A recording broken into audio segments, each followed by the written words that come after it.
said shout out to my nigga Tone, cause I seen the interview that y'all did. I was like, yo, that shit dope. That shit look hard. I gotta be a part of it. I gotta see what's up with it for real. So here we go. Let's get it. Yes, sir, man. So, first, Primetime Tez, you know what I'm saying? Give them a little bit of history about your journey through the music, in Baltimore and how you got influenced to come into music.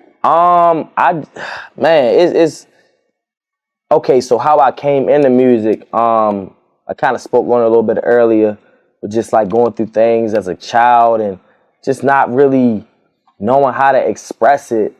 And so I just thought, let me just write what I'm going through. Let me just write it as like poetry, you know what I'm saying? So I started writing like poetry, and for a long time, like I was writing these raps without a beat.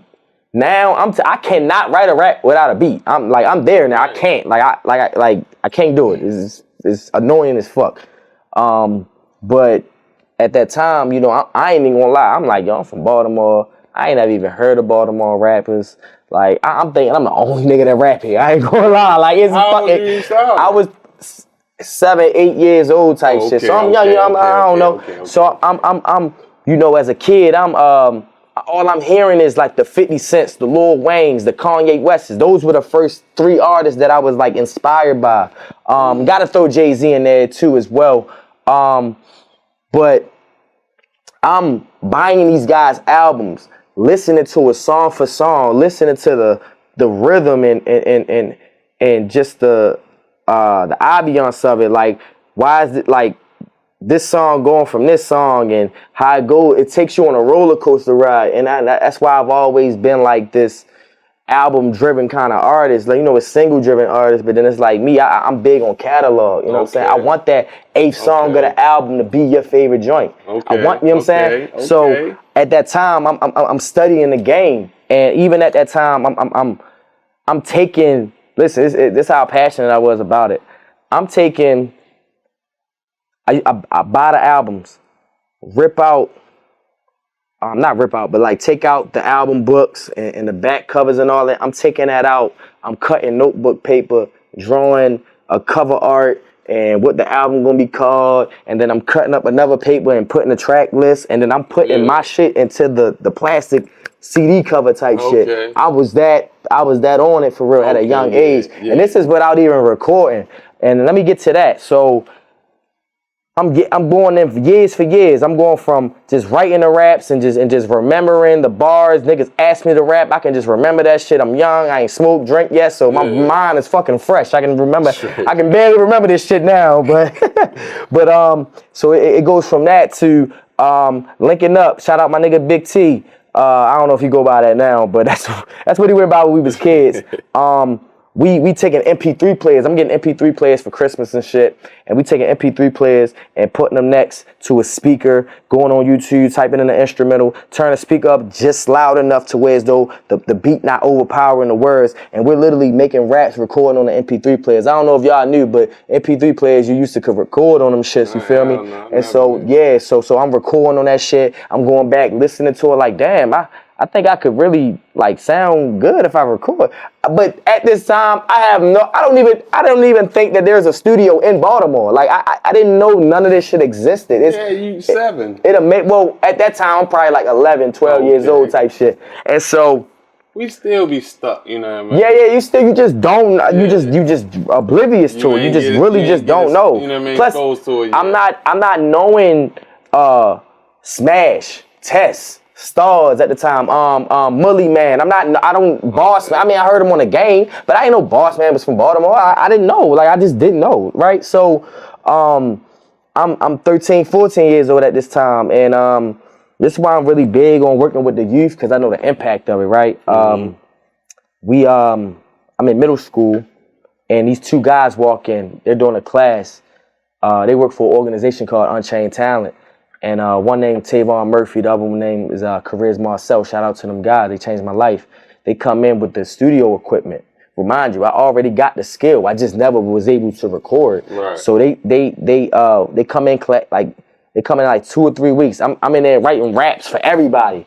we make it because the object, the objective of the class was to teach us how to record, teach us about the music industry, stuff like that. So I'm in there, I'm studying, I'm like, oh, that's what it is, da da da. Like I'm more interested in this one particular class than any other class that I got in school, right? And so I'm doing that. I'm studying the game. I'm studying what they telling me. I'm writing raps for everybody in the class. I'm telling niggas to record and record this way. So they seen it in me. So Tavon Murphy, like, yo, I see you.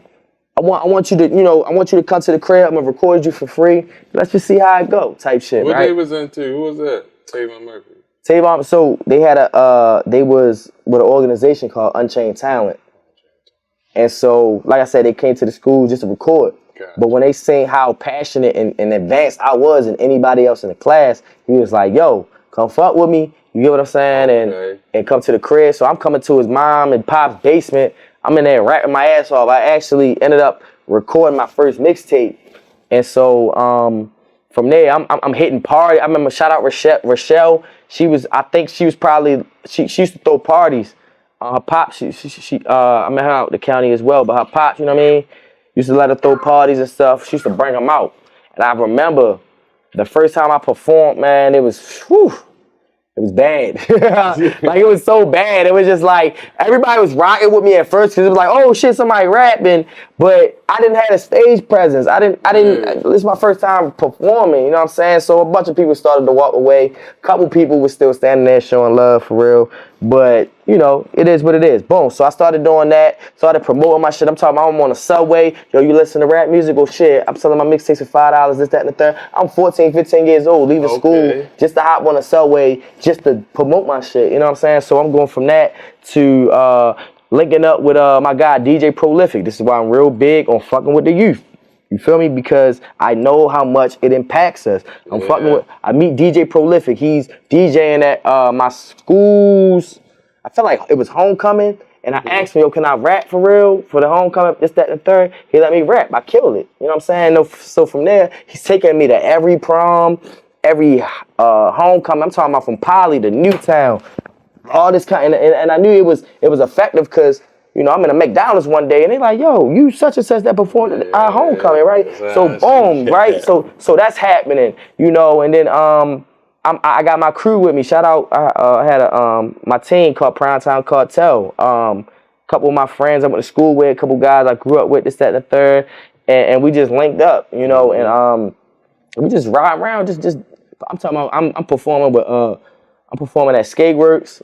I'm just everywhere. I'm just 100% just trying, and at the same time, it's keeping me out of trouble. It's keeping me focused. Yeah. You know what I'm saying? Don't get me wrong. I still had my troubles at home with my peoples, but for the most part, I wasn't getting locked up or nothing crazy like that. You know what I'm saying? So it went from that to me having a kid, and that's when life happened. You know what I'm saying? But I never stopped, and so from there, like I'm in ciphers with King Los. I'm doing a whole just any and everywhere. Anytime I just had an opportunity to rap, I could be walking from a show through the projects.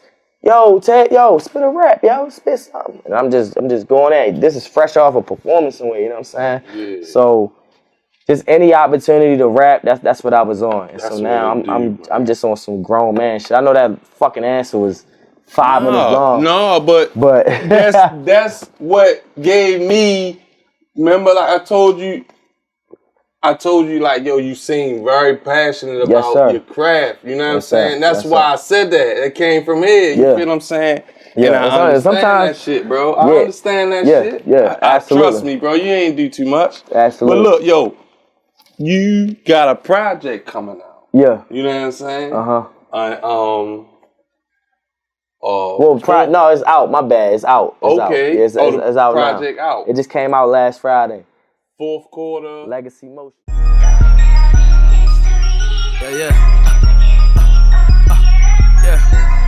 Legacy Motion, this is not a trend. Legacy Motion, this is not a trend.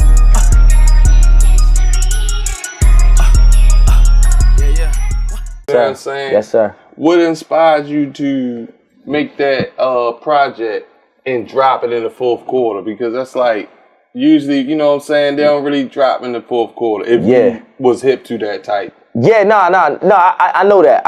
I know that. I think. Well, I have a former EP that I dropped in 2021 called Fourth Quarter.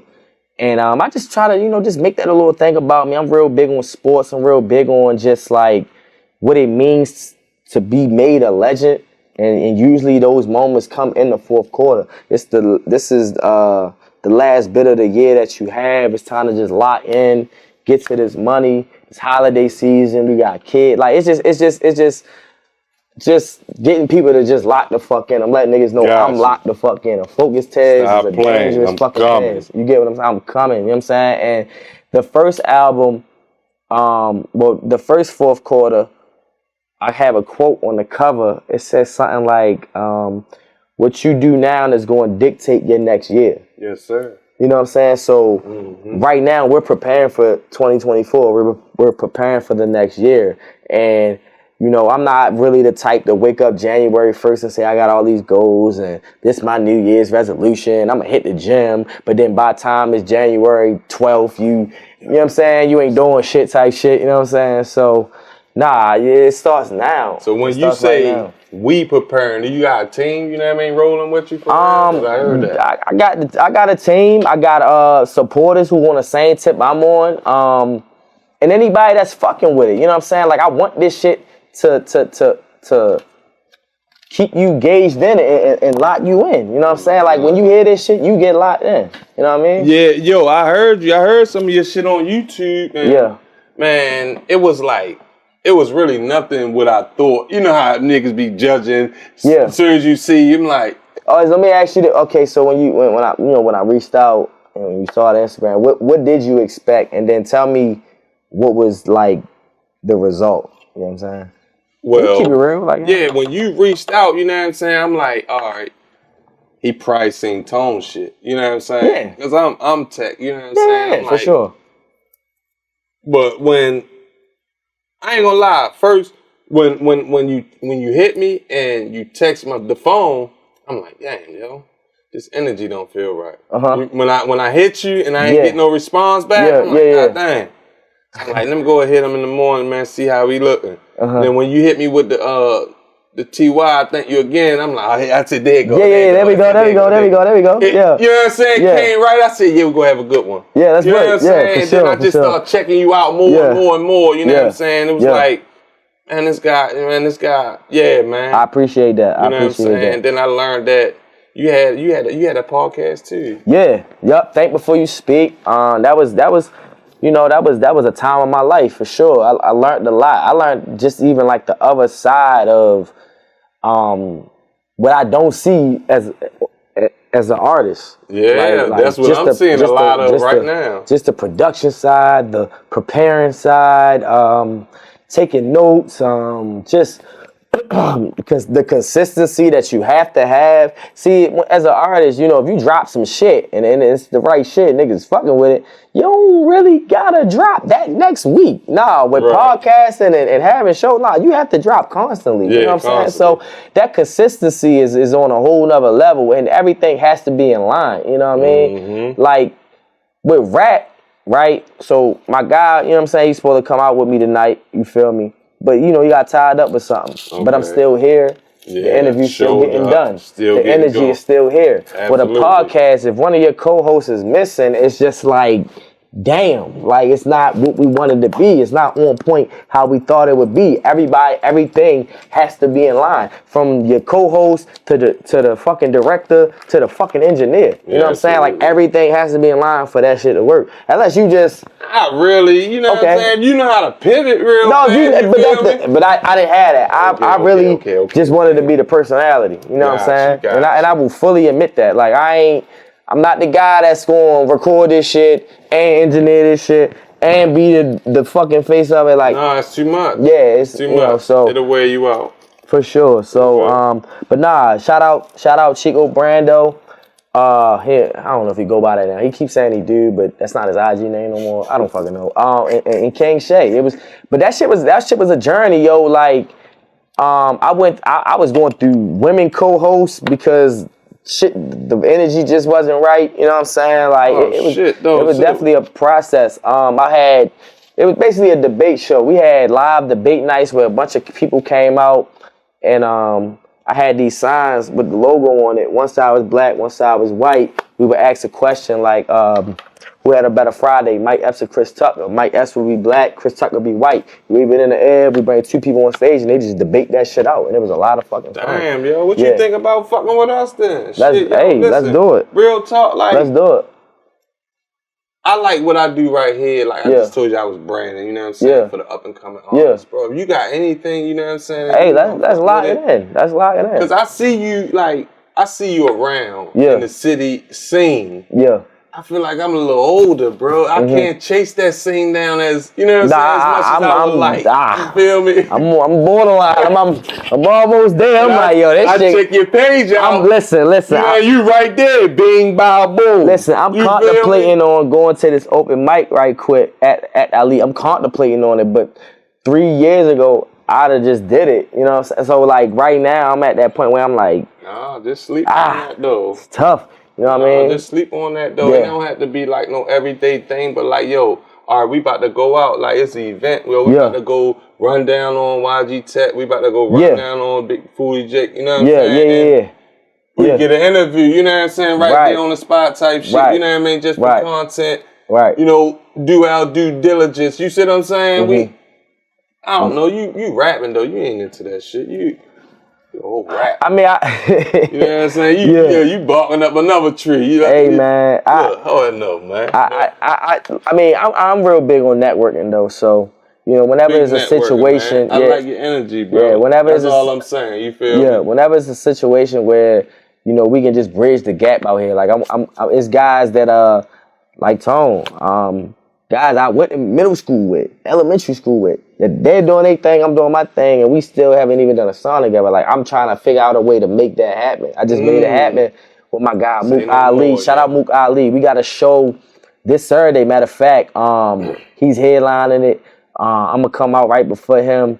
He basically just on the vibe like, yo, bring your family out, bring your friends out, just bring all your real supporters out. Like, we ain't chasing motherfuckers that ain't really fucking with it or try and ride the train when it really start to move fast. You know what I'm saying? Like, nah, bring the people out that's gonna play your song. You know what I'm saying? Like, and this is a show you got coming up. Yeah, this is this Saturday. Shout out to him. But we just bridged that gap earlier this year. We got a song called Wrong Time where I'm just going in, you know what I'm saying? And then he hop on, he just going in type shit. So, you know, that's what it is. It's bridging these gaps. Where that's gonna be at? We down Nightlife Studios down on Howard Street. Real intimate kind of space. Shit, you know, if everybody come out and say they coming out, you know, this shit should look like a sold out packed show. You know what I mean? You ain't heard about the Baltimore Crown Awards? So I recently just heard about it. My man hit me like, yo, how you ain't on none of these lists, this, that, and the third? Like, I ain't really, honestly, yo, I've always been the type of nigga, like, I really don't be giving a fuck about that kind of shit. They follow me and everything. Shout out to them. Shout out to them doing their thing. It definitely became a part of the culture here in Baltimore, for sure. But, you know, I mean, I'll go when I'm represented. You know what I'm saying? Like when I'm on some kind of, not to say that I care or anything, but it's just gonna make more sense for me to just be around when those kind of things are happening for me. Cause I ain't gonna lie, I mean shit, I feel like I deserve it. I feel like I at least deserve to be on the under the radar, John. You know I ain't gonna lie, I can't hold you shit. I ain't know about it. Yeah. Until I got nominated for this. Right. You know what I'm saying? Like, nah, I've always heard about it. Honestly, I've always heard about it. Even as a youngin', like I've always heard about it. And I heard it was going on for like 17 years. Yeah, hell yeah. So you know what I mean? They've been like I said, they part of the culture, man. I fuck with it. I wasn't in this field. Right. You know right. You know what I'm saying?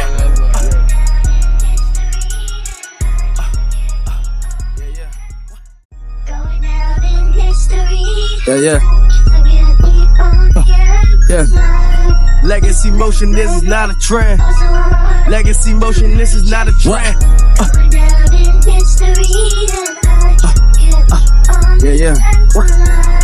Legacy motion, this is not a trend.